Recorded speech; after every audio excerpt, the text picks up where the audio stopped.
what you're saying. Nani? Get out my business, okay? For the meantime and in between time, this is the Identity Booth. Like I said, like, share, subscribe. We're always pushing with our goals up there up top. I know you guys see them. If you're a Twitch Prime subscriber, hey, throw me a sub. If you're just watching on Twitch, subscribe. That's awesome. YouTube, we're on all major platforms. So look alive, look alive. We got 2 people watching with us, so we'll get right into it and go into our first story. And we're going to be covering this Chipotle story because it tells the tale of 2 tapes, and something that's been particularly interesting for me, at least, is hearing the rhetoric, the BS. I wonder if this is going to work. I'll check it here in a second. I didn't test it, but let's get into this story. Of course, it's from Fox News. It's kind of disappointing, but let's figure out what Chipotle decided to do to help out the people. Here now, economist Steve Moore. Steve, thank you so much for being here. These costs that will hit people, these higher costs at, say, just Chipotle, are a direct result of artificial government interference that at this point is totally not necessary. So it's a bit of a complicated story because on the one hand, I mean, I like to see workers get a pay raise. That's a great thing. On the other hand, you know, don't forget that you know, it's a lot of low-income and middle-income people who go to Chipotle to eat, and those price increases are called inflation, right, Dagan?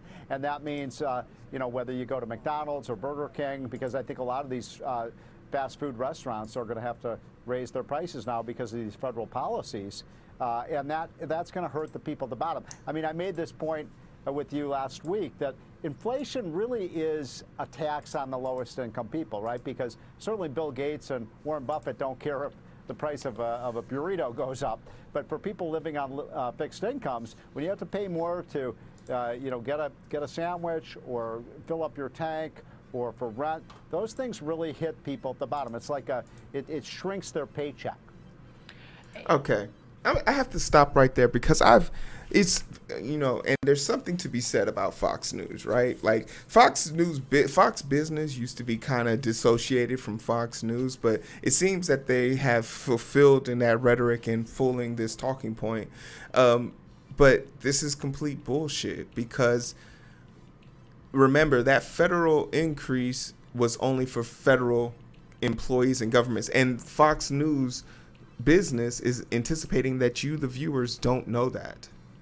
So that's a flat out lie. And that process is only for contractors who are directly affiliated with the government. And since Chipotle is a private business, this has nothing to do with it. And listen to their choice words. It's going to be a hindrance. You know, the bullshit, right?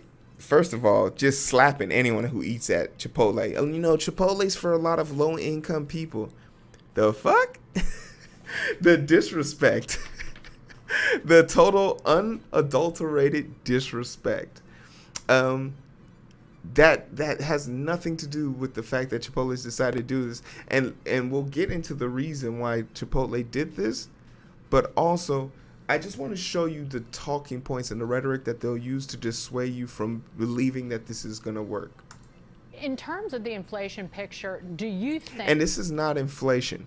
This $15 an hour in America will probably get you... It's probably a living wage in Mobile, Alabama, where the cost of living is like $33,000. I don't think $15,000 is $35,000 a year. So it's probably not 25. I'm being gracious. It's not enough. But they'll call it inflation instead of a market correction or a cost of a living wage adjustment. Think that the inflation that we're seeing is lasting. You see the job shortages that businesses far and wide, more than 90% of businesses told, I think it was the Chamber of Commerce, that the worker shortage is slowing the economy. But in terms of the knock-on inflation effects, are they around? Because policymakers, fiscal and monetary, are playing with fire. They act like they can put this out, but if the wind shifts just a little bit in the inflation picture, you're talking about burning down a whole neighborhood, if you will. I think that's a pretty good analogy. Look, I think there's still time for the Fed to get the inflation under control. and that is just tighten up a little bit and making sure that there are not too many dollars chasing too few goods in the economy. That's the definition of inflation. It was 100 years ago. It still is today. The real question is, will the Fed take action now? I'm not assured by these statements that are coming out of the Fed that we're not really worried about inflation, because, Dagan, frankly, they should be. They should go to the gas tanks. They should go to the restaurants and the grocery store. I tried to get some airline tickets for later this summer to take a summer vacation. I had sticker shock. I couldn't believe how much those prices are going up. So it's real, Dagan. People are feeling it. Just ask anybody on the street, do you think there's inflation? And they will say yes. It's almost like the Fed is the last place that sees the inflation that's out there. Could you see a stagnating economy, though, with the inflation? Meaning that you have businesses. And that's a product of cost and demand. Like, as things become more lucrative for people, obviously some of the sticker price. But yeah, he's talking about going on vacation. That's a luxury, motherfucker. There's people who need to travel for a living, who need to travel to go see loved ones for, last wills or whatever, weddings. Those aren't luxury. Those are trials of life. He's talking about a vacation. He's sad that the money he made off of doing this goddamn interview ain't gonna pay for his vacation to Dubai. Go fuck yourself. Like, it's so much whacked out bullshit in this statement that it makes it hard for me to take anything that they're saying seriously. But the truth is, Chipotle did eventually come out and say that they would do an 8% increase. Now, I need to I'm gonna get my calculator out, because I'm educated via public school system, so I gotta use my calculator. So let's just say hypothetically, let's talk about the inflation, right? So let's pull out my calculator. And y'all correct me if I'm wrong, because let's just say I looked up at their menu, their burritos are like 8 something. So let's just call it $8.50, right? Let's just say a burrito is $8.50, and their inflation was going to be, and here I am using the word inflation. The increase to the wages is going to be 4%. So that's 0.04 times. Whoops. That's 34 cents. $8.50. So $8.50 plus 34 cents. Wait, what the fuck did I write? $8.50 plus 39. Oh, wait, what did I say? 34 cents. That's $8.84. So for 34 more cents, a burrito, would I be willing to pay that in order to make sure that the person working behind this fucking screen serving me this goddamn burrito can pay their bills if they live in Mobile, Alabama? If we can pretend for a second that this is going to be enough to help them, is 34 cents worth it? Yeah. Not even a tough decision. Yes. 100 times yes. In fact, make it a straight 50 cents. I'll pay $9 to make sure that everyone can get paid a decent amount at Chipotle.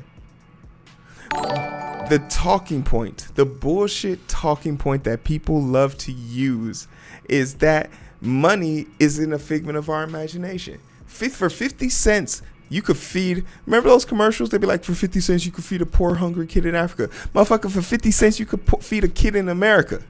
You could feed a grown-ass adult. He could feed his kids. That's what we're trying to do here. Shout out to J Matt.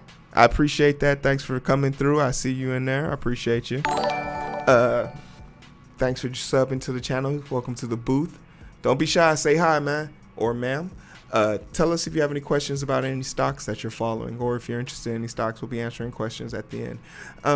It's crazy that this is the point. And remember, Chipotle, and when you're looking at Chipotle, you have to look at Chipotle from the perspective, and I really enjoy Chipotle, because Chipotle changed the game, right? Let's talk about how Chipotle changed the game. Think about what McDonald's looked like when you were a kid. It had the ball pit, it had the nasty ass slide with the green thing growing on the rooftop. Don't touch that shit. If you lick that shit, you probably not alive right now. Don't touch that shit. But Chipotle low-key changed the way changed the way we look at fast food, because Chipotle's were considered to be, they had the high table top bars, they had the bar stools, the spread out scene. It was metallic with chrome edges. It just looked really sophisticated. It looked like an adult place to eat food. It was the college thing to do. And a lot of these businesses, because they can't come up with their own ideas, they converted over. Go look at what a McDonald's looks like today. It's very sleek, minimal color. Only the logos seem to have colors, and it's all because of Chipotle. Chipotle led that charge in the design and the way that service is done, letting people see the way their food is being made. That's why the wall was removed, so you can see into the kitchen now of all your other trash bag ass restaurants. Chipotle is setting the standard here, and the system will apply.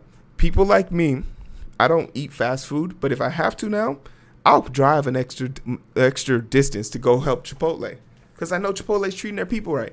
And this is not some cash grab for them.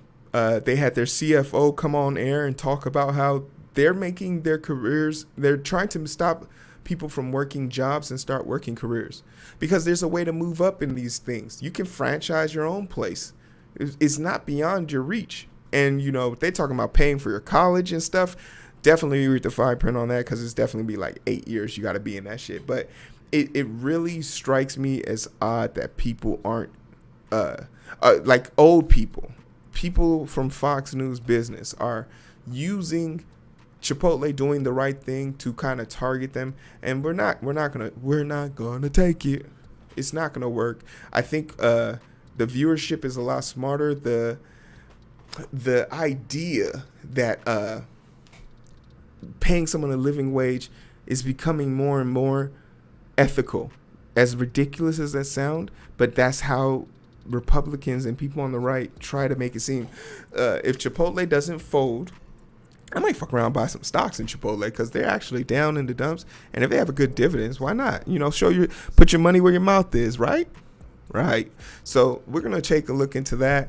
But like, just let me know what you guys think about this story. I'm super interested to see who else follows suit, because you can't make money if there's no one there to help make your money. So if you're relying on the workforce like that, just remember, like a year ago, any frontline worker was called a hero. And now that these heroes are back from war and want to be acknowledged for it, they're being called selfish, greedy, ridiculous. It's the mindless bullshit like that makes me say, why do we care what anybody who doesn't want to see someone living just a little bit better at no expense to them?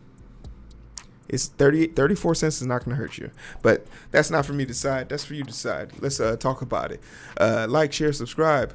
Sub to the channel. Shout out to my boy Jamanta. I don't know how to say that. Twitch names are so hard, but I love Twitch. So, because they're paying us. Appreciate you. Thanks for coming through. Like, share, subscribe. We'll have another segment here coming up in a little bit. But take care of yourself. Go get vaccinated. You know, be good to each other. It's not that hard.